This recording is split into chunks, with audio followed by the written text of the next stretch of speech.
satisfação imensa poder estar falando com vocês. Nessa ocasião, quero deixar uma audioaula para vocês, tá bom? Do livro do profeta Joel.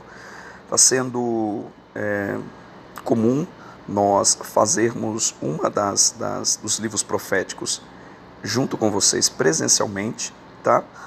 E estamos adotando também esse mecanismo de deixar uma aula ou um livro profético como uma audioaula para vocês, para que vocês não percam o conteúdo, uma vez que é impossível abordarmos todo o nosso conteúdo em sala de aula. Então quero deixar aqui para vocês uma aula sobre o profeta Joel, tá? Que foi a primeira aula que nós tivemos sobre livros proféticos. Nós falamos sobre Oséias e depois sobre o livro de Amós. Nós não falamos do profeta Joel e nem do profeta Obadias, e eu pretendo deixar essas aulas aqui para vocês, tá bom? Então, quando a gente olha para o livro do profeta Joel, a gente precisa entender que ele tem um tema, e o tema do profeta Joel vai girar em torno do seguinte elemento: o grande e terrível dia do Senhor, tá? O livro do profeta Joel, no tocante à sua autoria, não há um consenso entre os principais estudiosos. Há quem diz que o livro do profeta Joel foi escrito no quarto século a.C., isso já no período pós-exílico, e existem também alguns estudiosos que divulgam a ideia que o livro foi escrito no nono século, isso no período pré-exílico, tá? Nós não vamos entrar nessas peculiaridades. Eu entendo que a precisão da data não altera e nem desprestigia todo o conteúdo e toda a lição extraída do livro do profeta. Eu quero, num primeiro momento, fazer com vocês uma abordagem, algumas considerações preliminares sobre o livro do profeta Joel, que eu acredito que vai ajudar vocês de forma significativa. Se ao fundo vocês estiverem ouvindo um barulho de avião, isso vai ser muito comum quando a gente estiver gravando as nossas aulas, porque eu moro ao lado do aeroporto de Guarulhos. Então, num dado momento, não perca a sua atenção, mas a gente vai estar aí com esse fundo musical aí não desejado, tá bom? Então vamos lá.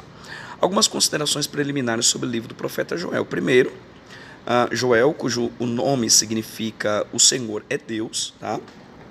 Ele identifica-se como filho de Petuel, isso já no primeiro capítulo e no primeiro versículo. Suas numerosas referências a Sião e ao ministério do templo indica que ele era profeta em Judá e também era profeta em Jerusalém. Além do mais, ele demonstra também a sua familiaridade com os sacerdotes, e isto sugere ter sido ele um profeta sacerdotal. Quando a gente lê Jeremias capítulo 28, verso 5, também percebe essa característica do profeta Jeremias, que proclamou a verdadeira palavra do Senhor em seu tempo também. Levando-se em conta que Joel ele não menciona nenhum rei ou qualquer outro evento histórico, não se pode determinar o período de seu ministério, é aquilo que nós falamos introdutoriamente, né? E como eu já disse, acredita-se que ele tenha sido exercido depois de os exilados terem voltado a Jerusalém e ter reedificado o templo. Isso seria de 510 a 400 a.C., mais ou menos, tá? Nesta época, não havia rei em Judá, e os líderes espirituais de maior destaque eram os sacerdotes, tá? Porém, acredita-se ainda que a mensagem de Joel haja sido entregue durante os primeiros dias do jovem rei Joás, que reinou de 835 até 830 a.C. Ele sobe ao trono de Judá com a idade de 7 anos. A gente vai ver isso lá em 2 Reis, no capítulo 11, mais precisamente o versículo de número 21. Ele permaneceu sob a orientação do sumo sacerdote Joiada durante toda a sua menoridade, tá? Então, tal situação explicaria o destaque dos sacerdotes neste livro profético e a ausência de qualquer referência à realeza.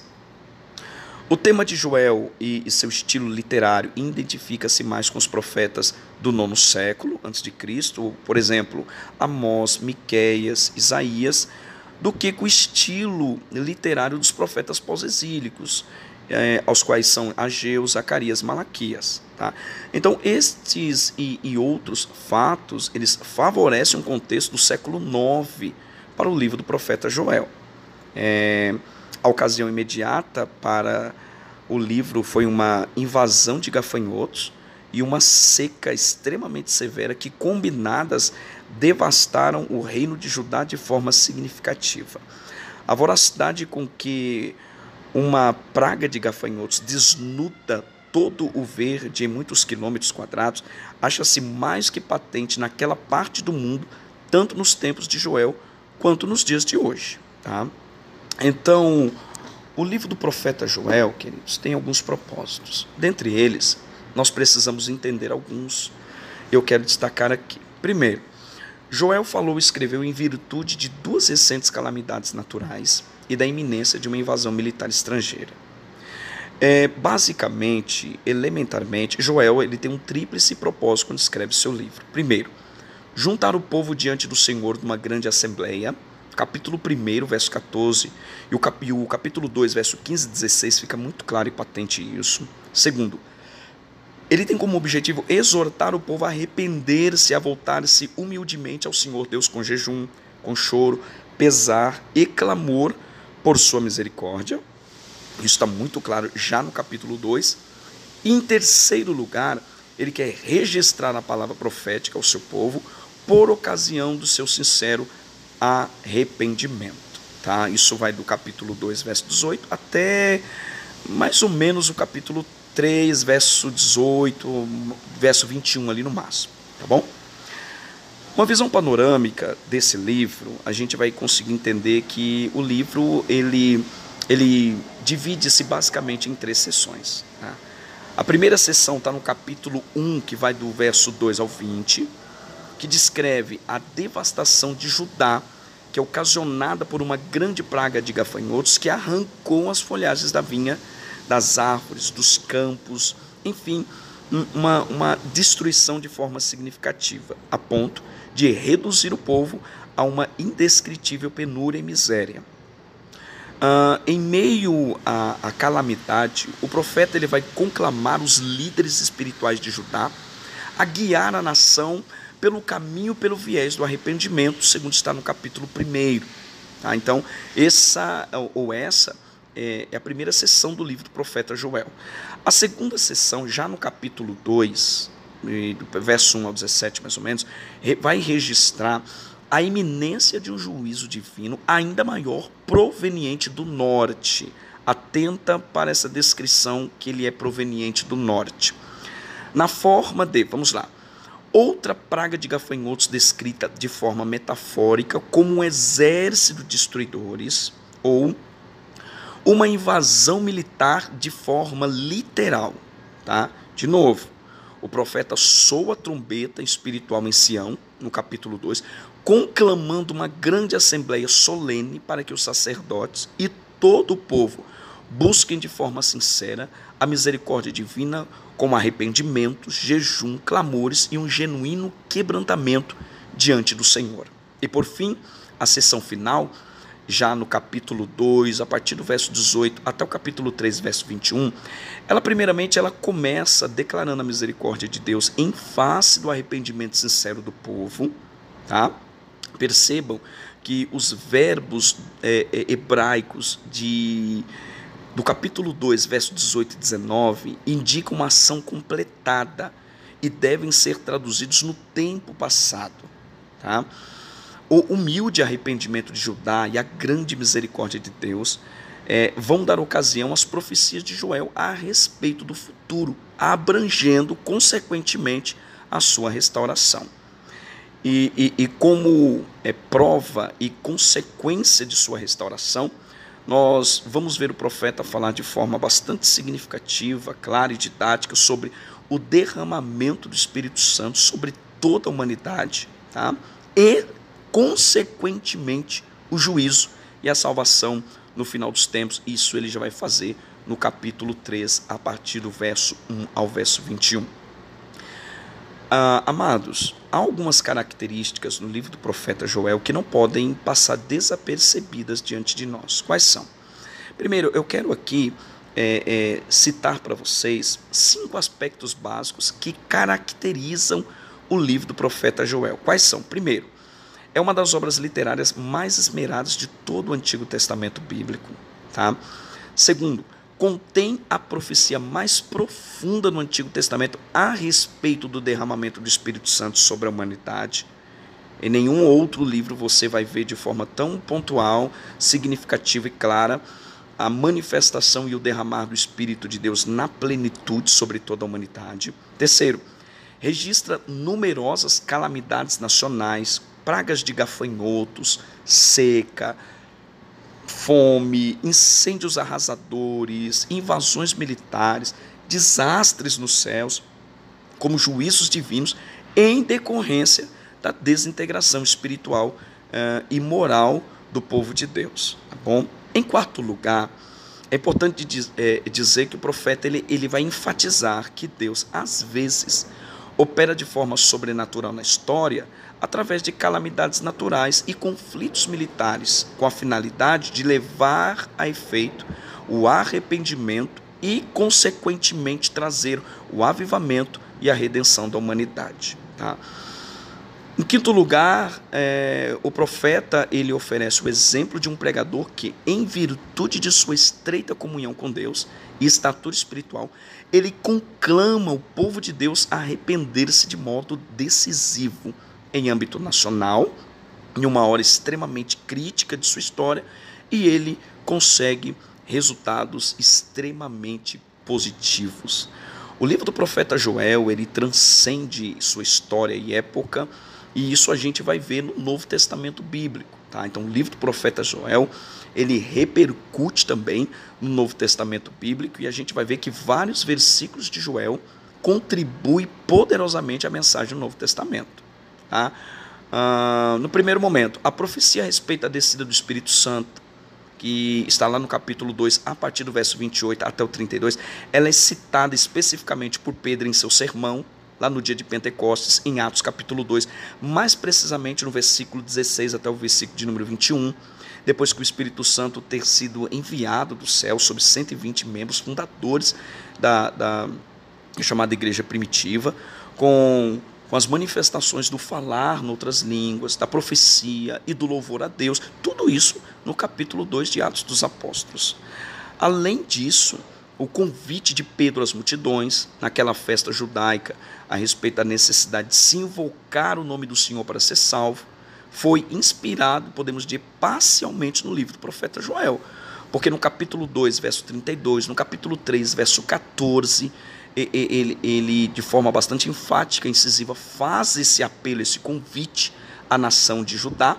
Igualmente, Pedro, lá em Atos dos Apóstolos, no capítulo 2, também vai fazer esse apelo, mais precisamente do verso 37 até o verso 41, mais ou menos, tá bom? É importante dizer que Paulo cita o mesmo versículo lá em Romanos, capítulo 10, verso 13, tá? Um elemento extremamente importante são os sinais apocalípticos nos céus que, segundo Joel, ocorreriam no final dos tempos.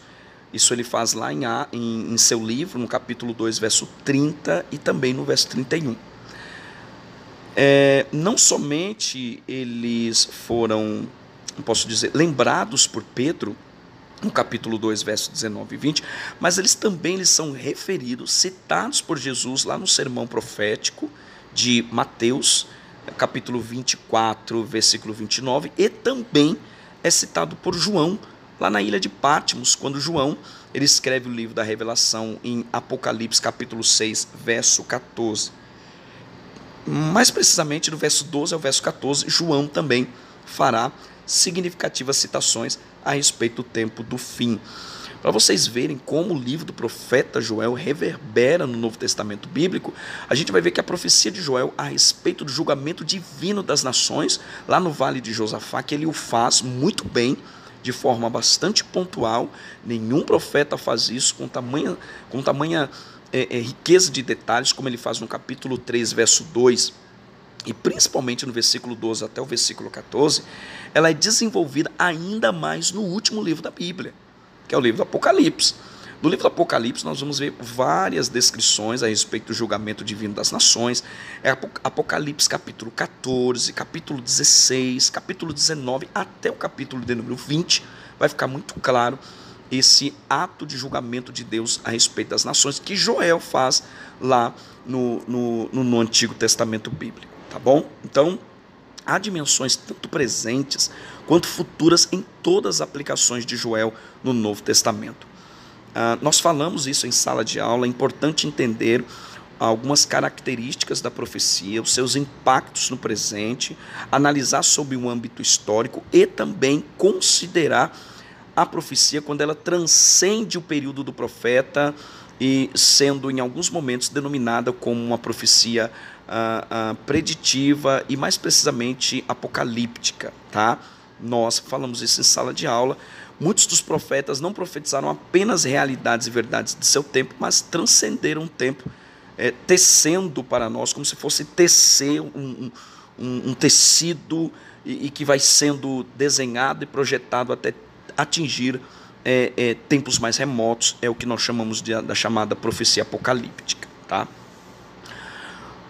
O profeta Joel também destaca porque a gente percebe que os dons do Espírito Santo eles começaram a fluir através do povo de Deus em Pentecostes e ainda se acham à disposição dos crentes, conforme a gente vai ver em 1 Coríntios capítulo 12 e até o capítulo 14. E a gente vai ver que Joel descreveu esse derramar constante, abrangente, dinâmico, poderoso do Espírito Santo no seu capítulo 2. Tá?